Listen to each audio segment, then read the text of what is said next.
우리가 교회를 생각하고 우리의 신앙을 생각할 때에 좋은 교회가 무엇이고 좋은 신앙인이라고 할 때 무엇일까라고 하면 좋은 건물이 가지고 있어서 좋은 교회도 아닐 것이고 또 좋은 제도를 가지고 있다고 해서 좋은 교회도 아닐 것입니다.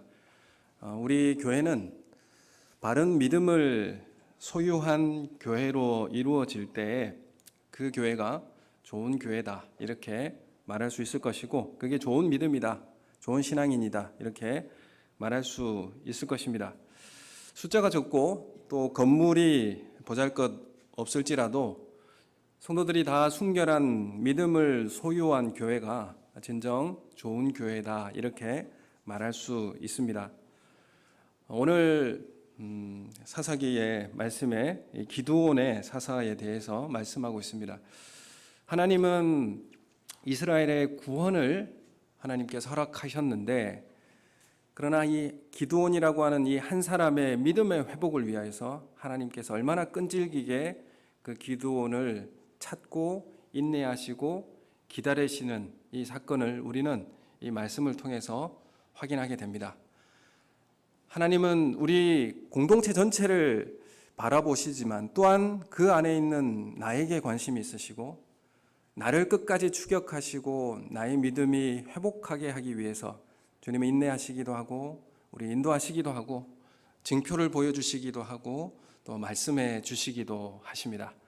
오늘 우리 성도님들이 하나님 말씀 앞에 반응하시고 또 의식하며 살아가시는 우리 성도님들 되시기를 예수님의 이름으로 축원합니다. 기드온을 보면 나를 보는 것 같고, 기드온을 보면 나의 불신앙의 모습과 같은 그런 모습을 우리는 보게 됩니다. 오늘 사사기 6장 33절의 말씀에 보면 미디안과 아말렉과 동방 사람들이 모래알처럼 많이 모여서 이스라엘을 추수하기 위해서 모였습니다. 이스라엘이 7년 동안 이 미디안의 압제를 받았는데 다른 3, 40년 고통받을 때보다 훨씬 많은 고통과 어려움을 당했습니다. 왜냐하면 이 미디안은 그냥 수탈해 가는 정도가 아니라 농사를 짓지 못하게 만들고 또 곡식이 자라나면 그걸 뜯어먹게 만들고 가축을 다 빼앗아 가버렸습니다. 그러니까 이스라엘은 들에 살 수도 없어서, 마을에 살 수가 없어서 산에 굴을 파고 그렇게 숨어 지내야만 했습니다. 기드온도 드러내놓고 추수를 할 수 없어서 포도주즙 틀에 그 안에 숨어서 밀을 타작해야 했던 그 삶을 우리는 보게 됩니다. 그래서 6장 33절에 미디안이 이제 이스라엘 또 침략하고 수탈하기 위해서 진영을 갖추었고 수많은 사람들이 몰려왔습니다. 하나님은 기드온에게 34절에 보면 여호와의 영이 기드온에게 임하시니 이렇게 말씀하고 있습니다. 하나님의 영이 기드온에게 임하실 때에 기드온은 나팔을 불었습니다. 나팔을 분다는 의미는 전쟁할 수 있도록 군인을 소집하는 것입니다. 미디안의 군대가 모였는데 나가서 맞서 싸울 사람들을 소집하는 이 전쟁 나팔을 부른 것입니다. 그런데 이 나팔을 불자 므낫세 전역, 아셀, 스불론, 납달리 지파 그 지역까지 확대되어서 몇 사람이 모여들었느냐 하면 3만 3천 명이 모여들었습니다. 아니, 이전에는 정말 도망치기 바빴고 숨기 바빴는데 이 나팔 한번 불었는데 3만 3천 명이 모인 것입니다. 아마 기드온은 이 나팔을 불고 나서 깜짝 놀랐을 것이죠. 아니, 나팔 한번 불었을 뿐인데 이렇게 많은 사람들이 모였을까? 그래서 이 기드온이 생각하는 것은 역시 하나님께서 하신 말씀이 맞구나.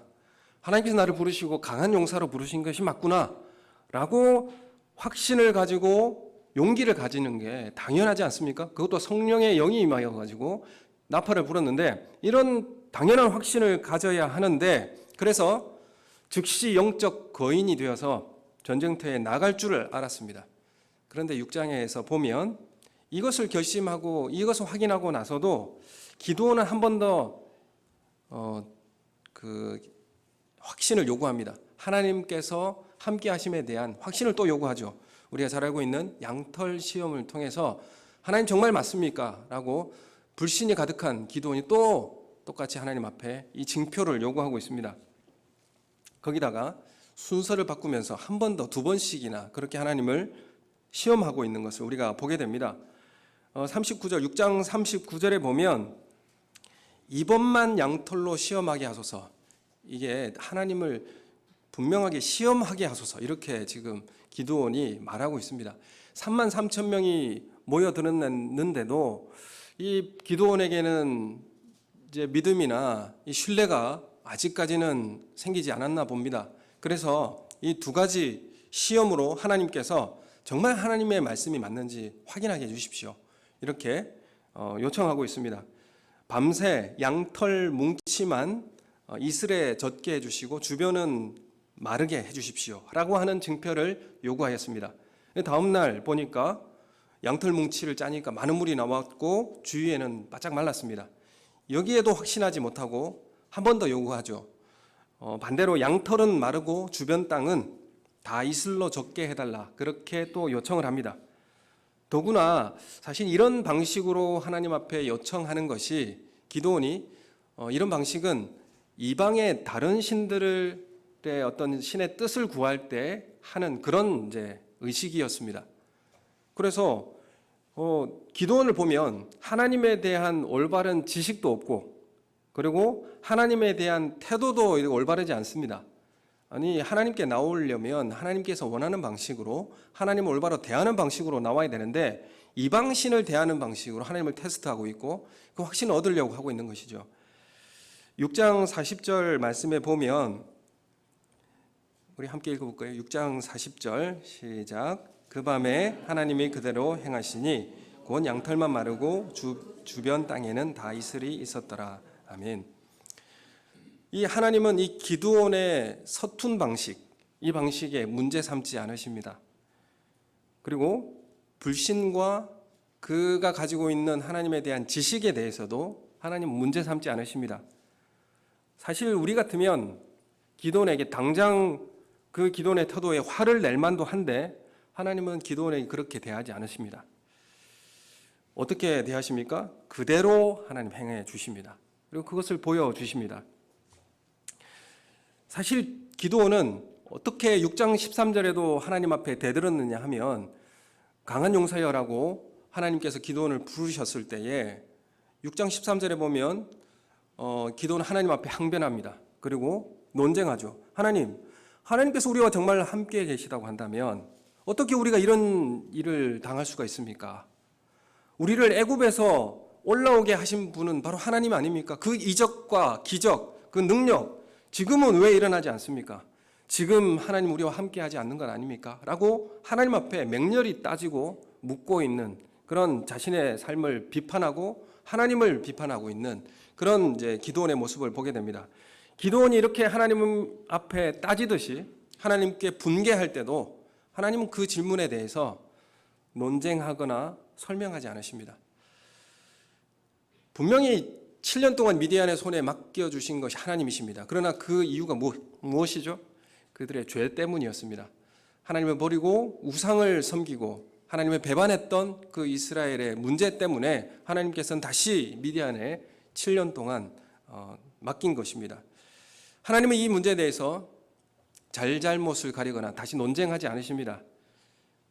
하나님은 그 기드온에게 믿음과 확신을 가질 수 있도록 말씀을 주십니다. 그러면서 뭐라고 말씀하십니까? 내가 반드시 너와 함께 하리라. 네가 미디안을 치는 것이 한 사람 치듯 하리라. 여러분, 이 기드온의 믿음 없는 불신과 붕괴에 대해서 논쟁하지 않으시고 하나님은 그 믿음의 확신을 가질 수 있도록 말씀을 주신다는 것입니다. 여러분, 우리가 믿음을 가진다는 것은 논쟁에서 우리가 믿음이 가져지는 것이 아닙니다.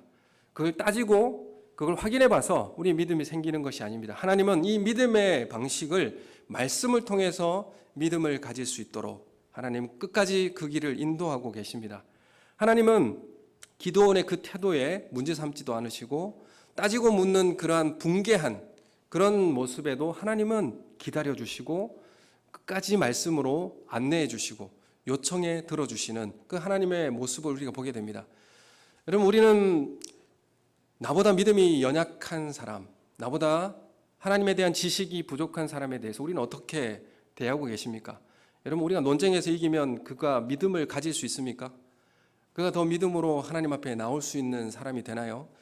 그럼 우리는 우리의 서로에게 어떻게 대해야 할지, 하나님께서는 끝까지 기드온을 기다려 주시고 또 그의 요구에 응답해 주시고 끝까지 함께 해 주십니다. 이것이 하나님께서 기드온이 기드온 되도록 하나님께서 믿음을 주시는 그런 방식이었습니다. 여러분, 우리에게 함께한 이웃 그리고 우리가 함께한 동료에게 우리는 왜 믿음이 그거밖에 안 돼? 라고 말하는 것으로 그가 믿음이 더 충만해지지 않지 않겠습니까? 우리가 하나님을 닮았다면, 우리가 하나님의 성품을 우리가 소유했다면 우리가 서로에게 하나님처럼 그렇게 대할 수 있는 그런 기다림과 인내도 우리에게 갖게 되기를 예수님의 이름으로 소원합니다. 왜냐하면 하나님께서도 우리에게 그렇게 대하고 계시기 때문에 그렇습니다. 하나님께서 천지를 창조하셨는데 거기에 대해서 설명해 주지 않으시죠. 우리는 그 말씀에 대해서 믿음으로 하나님의 살아계시고 또 우리 가운데 역사하심을 믿음으로 고백하고 나아가는 것입니다.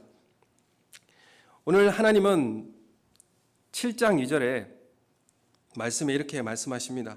7장 2절 말씀 우리 함께 읽겠습니다. 시작. 여호와께서 기드온에게 이르시되 너를 따르는 백성이 너무 많은즉 내가 그들의 손에 미디안 사람을 넘겨주지 아니하리니 이는 이스라엘이 나를 거슬러 스스로 자랑하기를 내 손이 나를 구원하였다 할까 함이니라. 아멘.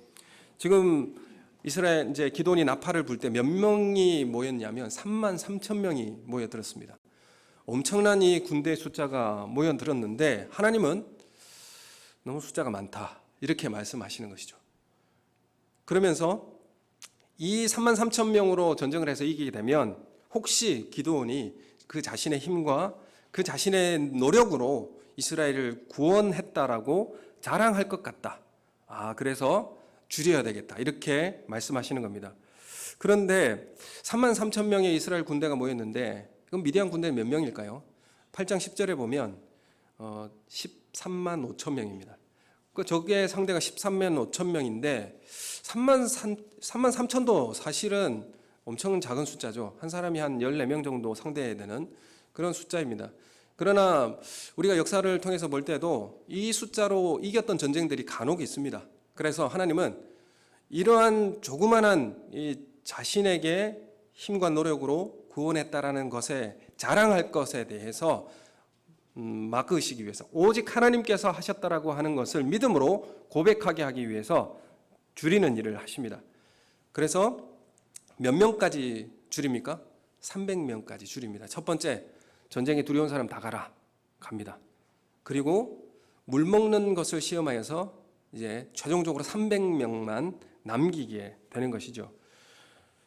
그래서 이 300명을 선발하는 이 그날, 사실 기드온의 마음에는 3만 3천 명이 모였을 때도 사실은 불신의 마음으로 하나님 정말 그렇습니까? 양털 시험을 통해서 하나님 정말 싸워야 됩니까? 이 상태로 싸워야 됩니까? 라고 하는 그 마음에 확신이 안 섰습니다. 두려움이 더 앞선 것이죠.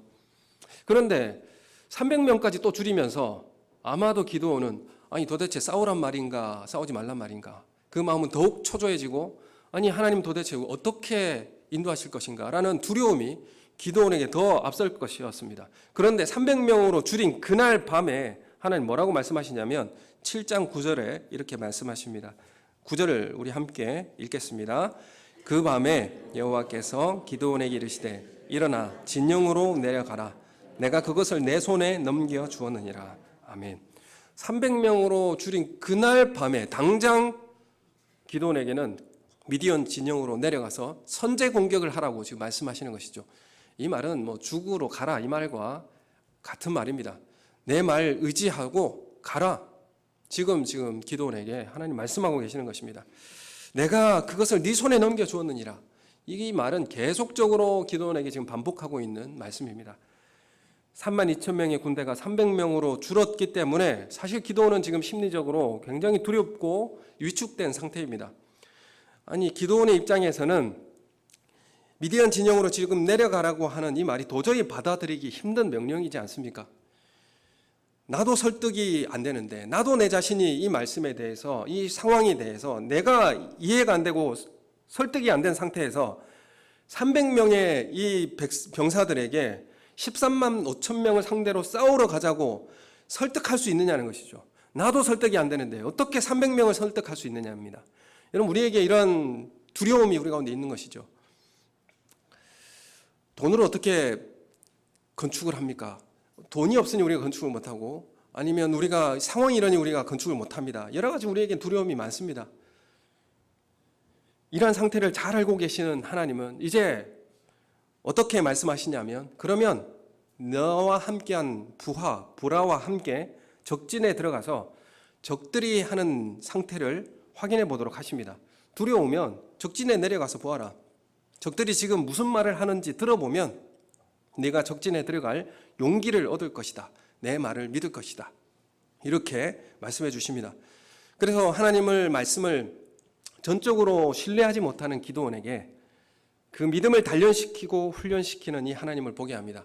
그 적진까지 들어가서 정탐하게 하는 하나님의 그 인도하심을 또 보게 되는데, 기드온이 확인한 군대 내려가서 정탐을 해보니까 정말 미디안의 군사가 메뚜기처럼 많습니다. 수없이 널려 있고 낙타도 바닷가의 모래알처럼 헤아릴 수 없이 많았다. 이렇게 확인하게 됩니다. 그래서 다시 한번 절대로 싸울 수 없구나. 내 힘으로는 정말 이거는 이길 수 없는 전쟁이구나. 이것을 더 확실하게 느끼게 됩니다. 그런데 두 미디안 군사가 대화를 나누게 됩니다. 한 군인이 꿈을 꾸었는데 보리떡 한 덩어리가 미디안 진영으로 굴러와서 진을 쑥대밭으로 만든 것입니다. 이 꿈을 꾸었다고 하니까 그 옆에 있는 병사가 이렇게 꿈을 해석해 줍니다. 이 미디안 진영을 쑥대밭으로 만든 이 보리떡은 다름 아닌 기드온이라고 오늘 7장 14절에 분명하게 해석해 줍니다. 그래서 이 보리떡은 사실 미디안이 이스라엘을 대하여서 말하는 그런 별명과도 같은 것이었습니다. 그래서 기드온이 분명히 이 일을 할 것이고 하나님께서 기드온의 손에 우리를 넘길 것이다 라고 하는 이 분명한 메시지를 기드온이 듣게 합니다.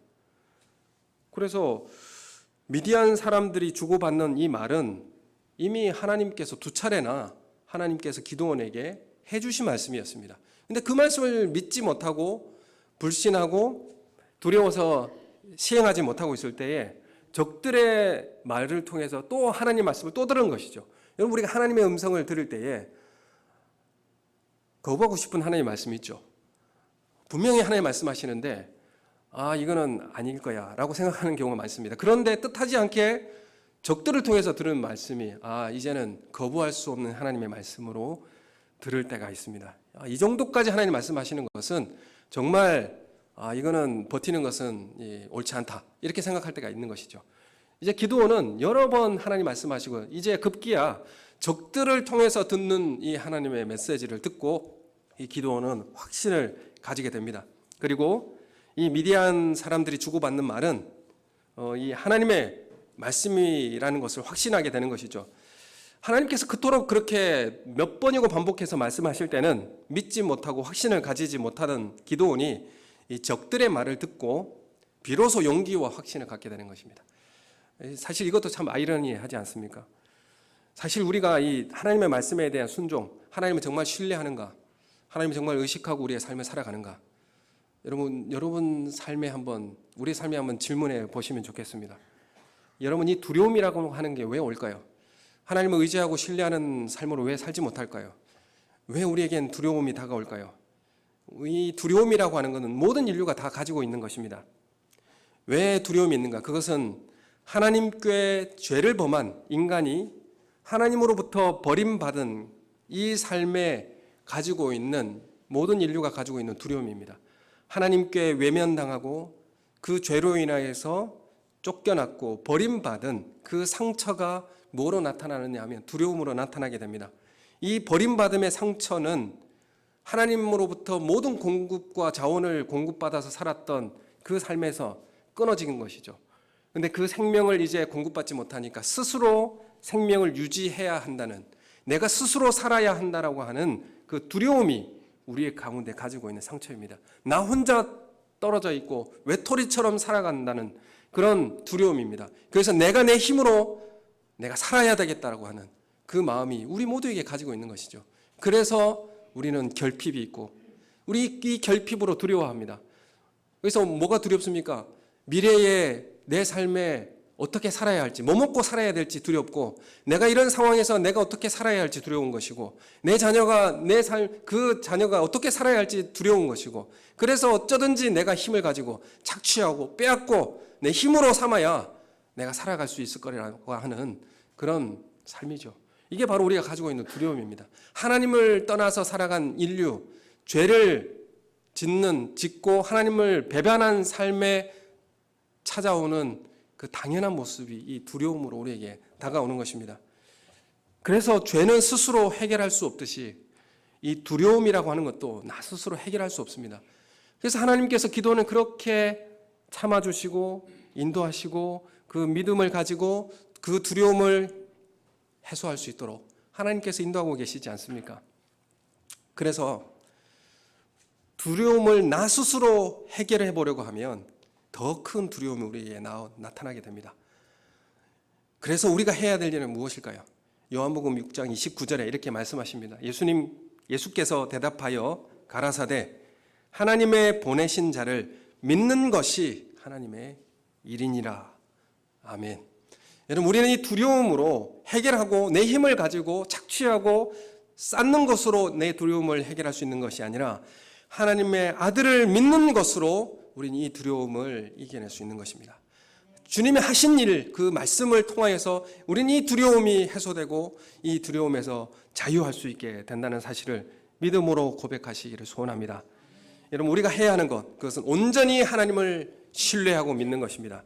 여러분, 신뢰해야 하는 것이고, 여러분, 그래서 신뢰하고 순종하는 것이 두려움을 이기는 방식입니다.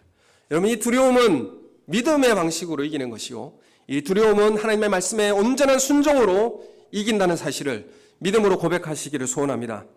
나에게 방법이 없고 나에게 원인이 없고 오직 하나님 앞에 나아가는 방식만이 이 두려움을 이기는 방식이라는 사실을 우리에게 가르쳐주고 있습니다. 하나님은 이렇게 될 때까지 하나님은 기다리시고 인내하시고 하나님 우리를 끝까지 인도하시는 그 하나님의 손길을 경험하시는 우리 성도님들 되시길 예수님의 이름으로 축원합니다. 신명기 7장 18절에서 26절 말씀을 우리 한번 같이 찾아서 읽어보겠습니다. 신명기 7장 18절에서 26절. 여기에 보면 신명기가 어떤 말씀입니까? 이스라엘이 가나안 정복을 첫 번째 실패하죠. 하나님을 믿지 못해서입니다. 하나님을 신뢰하지 못해서입니다. 그래서 이 이스라엘 백성 하나님을 신뢰하지 못한 것이 결국 그들에게 뭘로 다가왔습니까? 두려움으로 다가온 것이죠. 우리는 그들과 싸울 수가 없다. 그들은 우리를 다 죽일 것이고 우리 자녀와 처자들을 다 사로잡아 갈 것이다. 이 두려움에 휩싸이니까 온 이스라엘이 통곡하고 하나님을 원망하고 부르짖었습니다. 아니 우리를 여기까지 끌어내서 여기서 죽인단 말인가. 이 두려움이 자신들이 휩싸였고 결국 이 하나님을 신뢰하지 못하는 것은 하나님 나라에 들어갈 수 없게 하였고 결국 광야에서 진멸당할 수밖에 없었습니다.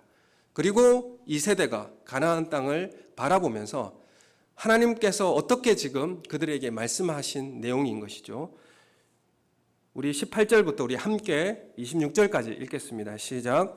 그들을 두려워하지 말고 내 하나님 여호와께서 바로와 온 애굽에 행하신 것을 잘 기억하되 내 하나님 여호와께서 너를 인도하여 내실 때에 내가 본 큰 시험과 이적과 기사와 강한 손과 편팔을 기억하라. 내 하나님 여호와께서 내가 두려워하는 모든 민족에게 그와 같이 행하실 것이요 내 하나님 여호와께서 또 왕벌을 그들 중에 보내어 그들의 남은 자와 너를 피하여 숨은 자를 멸하시리니 너는 그들을 두려워하지 말라. 너의 하나님 여호와 곧 크고 두려운 하나님이 너희 중에 계심이니라. 내 하나님 여호와께서 이 민족들을 내 앞에서 조금씩 쫓아내리시리니 너는 그들을 급히 멸하지 말라. 들짐승이 번성하여 너를 해할까 하노라. 내 하나님 여호와께서 그들을 내게 넘기시고 그들을 크게 혼란하게 하여 마침내 진멸하시고 그들의 왕들을 내 손에 넘기시리니 너는 그들의 이름을 천하에서 제하여 버리라. 너를 당할 자가 없이 내가 마침내 그들을 진멸하리라. 너는 그들이 조각한 신상들을 불사르고 그것에 입힌 은이나 금을 탐내지 말며 취하지 말라. 내가 그것으로 말미암아 올무에 걸릴까 하노니 이는 내 하나님 여호와께서 가증히 여기시는 것임이니라. 너는 가증한 것을 내 집에 들이지 말라. 너도 그것과 같이 진멸당할까 하노라. 너는 그것을 멀리하며 심히 미워하라. 그것은 진멸당할 것임이니라. 아멘. 이 말씀에 보면 이제 다시 가나안 땅을 점령하러 들어가는 이 가나안 그 출애굽 2세대들에게 두려워하지 말라는 말을 자주 반복하십니다. 그리고 하나님께서 그 당시 초강대국이었던 애굽을 큰 이적과 기사로 강한 손과 편팔을 통해서 이기셨듯이 네가 두려워하는 이 모든 민족에게 똑같이 행해 주실 것이다 라고 약속하십니다. 그러니까 가나안 땅에 들어가 두려워하지 말고 칠족속을 다 몰아내라 이렇게 우리에게 말씀하시는 것입니다. 그러면 24절에 너희를 당할 자가 없이 필경 진멸할 것이라 이 약속을 하고 계십니다. 그래서 너는 그렇게 강하여서 두려움 없이 행하고 진멸할 때에 25절 이하에 보면 금은 입힌 것을 탐하거나 가증한 것을 집에 들이지 말라 이렇게 말합니다. 너희가 부유함을 가질 때에 세상이 추구하는 것처럼 탐욕을 가지고 다시 또 그곳에 들어가서 살아갈 때에 똑같이 진멸을 당하게 될 것이다 이렇게 말씀하십니다. 여기엔 두 가지 요구가 있습니다. 첫 번째는 세상을 두려워하지 말라 이게 있죠. 세상을 두려워하지 말라. 두 번째는 세상을 사랑하지 말라. 이 두 가지가 함께 있습니다. 세상을 두려워하지 말라. 우리가 이 세상에 살아갈 때에 우리가 이것도 없고 저것도 없는데 우리가 어떻게 살아갈 것인가? 내 자녀가 지금 영어 공부를 해야 되는데 못하고 있는데 어떻게 살아갈 것인가? 우리의 두려움이 있죠. 우리의 은퇴하고 난 다음에 내 노후의 생활을 어떻게 할 것인가? 두려움이 우리 가운데 있습니다. 미래에 예측하지 못한 우리의 삶에 두려움이 항상 있습니다. 하나님을 떠난 이 죄에 사로잡혀 그 영향을 받는 사람들에게 모두 이 두려움이 있습니다. 그러나 하나님께서 뭐라고 말씀하십니까? 세상을 두려워하지 말라. 그리고 세상을 사랑하지 말라. 이게 두 가지 말인 것 같지만 하나의 말입니다. 한 가지 마음이죠. 우리가 세상을 외면하면 못 살 것 같은 두려움. 그래서 세상을 사랑하는 것입니다. 이 똑같은 마음이죠. 두려워하는 마음과 사랑하는 마음이 똑같은 마음이에요. 가나안 땅에 들어가서 그 원주민과 우상을 진멸한 후에 그 우상에게 입혀진 금은을 걷어서 하나님께서 주셨다는 이유로 내 집을 치장하고 그 돈을 다시 힘으로 삼으려고 하면 너는 진멸할 대상이 될 것이다. 이렇게 말씀하는 것이죠. 기도원에게 하는 말과 똑같습니다. 하나님께서 7장 2절에 33,000이 너무 많다. 너에게 있는 것 다 지금 제하여 버리고 300명만 남게 하겠다. 그리고 정말 순결한 믿음과 확신을 가지고 하나님 앞에 살아가고 그리고 네가 네 손으로 구원했다라고 자랑하지 않도록 네가 자랑이 되면 이미 이스라엘이 진멸의 대상이 되니까 네가 자랑하지 못하도록 내가 300명으로 줄이겠다. 이렇게 지금 하나님께서 대책까지 세워주시는 것이죠. 여러분 우리에게 숫자도 줄어지고 우리의 가지고 있는 힘도 빼앗아가시고 어쩌면 우리의 건강도 우리에게 쇠약해져가는 우리의 삶에 하나님은 우리에게 자랑하지 못하도록 내 힘으로 내가 해냈다라는 것 그리고 내 힘으로 하나님 앞에 이렇게 서게 되었다라는 것 내가 이렇게 하나님 앞에 믿음으로 내 살아갈 수 있다라고 그렇게 자랑하는 것을 하나님께서 절제하게 하시기 위해서 우리에게 있는 그 33,000을 흩으시고 300만 남겨놓으신 것은 아닙니까? 우리에게 남겨놓은 그 300으로 하나님 앞에 감사하고 하나님을 자랑하는 우리의 성도님 되시기를 예수님의 이름으로 소원합니다. 여러분 우리가 자랑하지 말라. 여러분 우리가 자랑할 때에 우리는 이미 이 일을 내 공으로 내 힘으로 그것을 축적하고 그리고 교만한 모습으로 갈 수밖에 없습니다. 그래서 사랑은 자랑하지 아니하며 있지 않습니까? 여러분 우리의 삶에 자랑이 우리 가운데 있다면 내가 이토록 하나님의 그 놀라운 인도하심 가운데 이토록 하나님께서 인도해 주셨다. 이게 자랑이 된다면 결국 이것이 우리에게 저주로 다가올 수밖에 없는 것이죠. 우리가 이 땅에서 우리의 싸움은 어떤 싸움입니까? 그래서 세상을 사랑하는 그것과의 싸움입니다. 이 싸움은 내 안에 있는 부패한 마음과의 싸움이요, 죄와의 싸움입니다. 죄를 미워하고 세상의 가치 추구를 미워하고 하나님의 요구에 순종하고 믿음으로 따르는 전쟁이 바로 이 시대에 우리가 하는 이 영적 전쟁의 그 중심에 있는 것입니다. 기나긴 인내와 시간을 두고 하나님은 기드온을 설득하고 인도하신 이유가 무엇이겠습니까? 단지 증거 보여주고 확신만 심어준 그런 사건은 아니었습니다.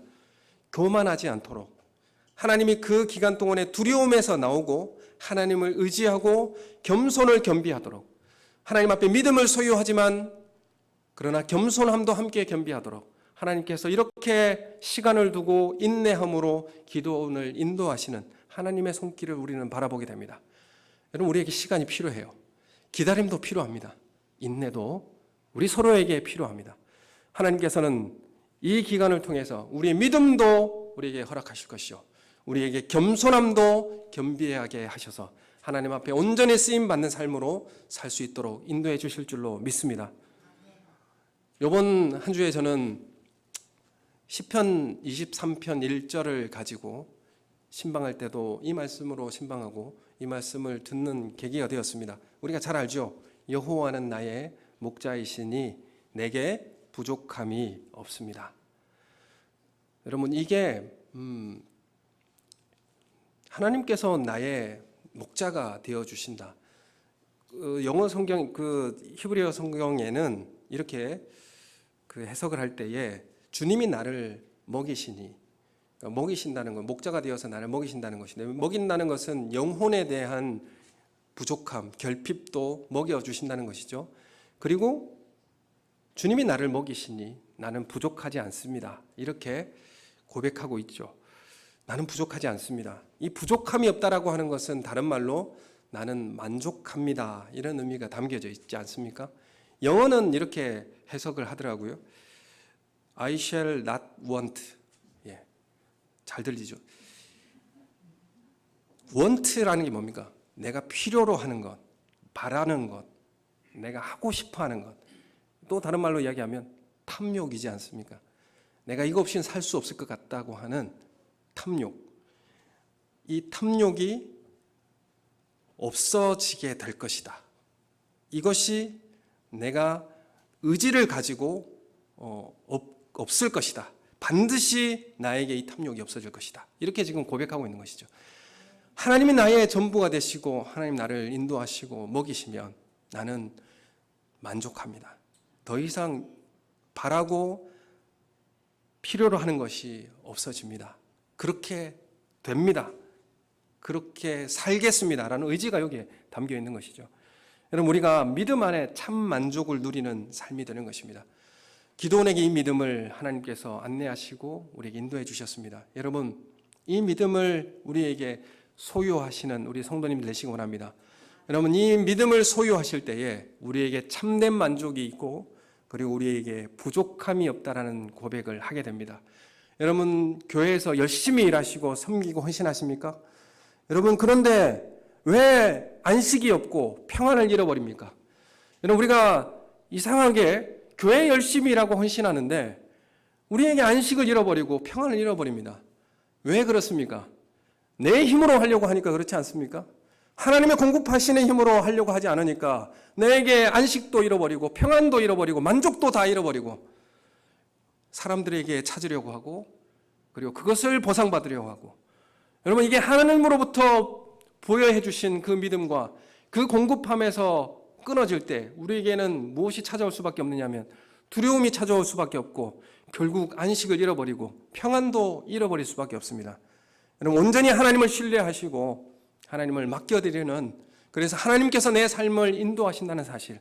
지금 시편 23편의 다윗은 광야에서 그렇게 추격당하고 한순간도 목숨에 부지하는 것에 있어서 자신을 의지하고 내 힘으로 살아갈 수 없는 그때에 고백한 그런 고백이지 않습니까? 여러분, 이 시대에 우리가 정말 평안을 잃어버리고 안식을 잃어버린 것은 그 땅에 가서 안식하라고 하셨는데, 하나님 나라에 가서 안식하라고 했는데 이미 우리는 하나님 나라의 백성이 되었는데 왜 안식을 잃어버렸습니까? 우리가 다른 것을 더 의지하고 더 다른 것을 우리가 힘으로 삼고 그것을 내가 축적하려고 했기 때문에 우리에게 두려움이 찾아온 것이고 우리 하나님을 전적으로 신뢰하지 못한 것은 아닙니까?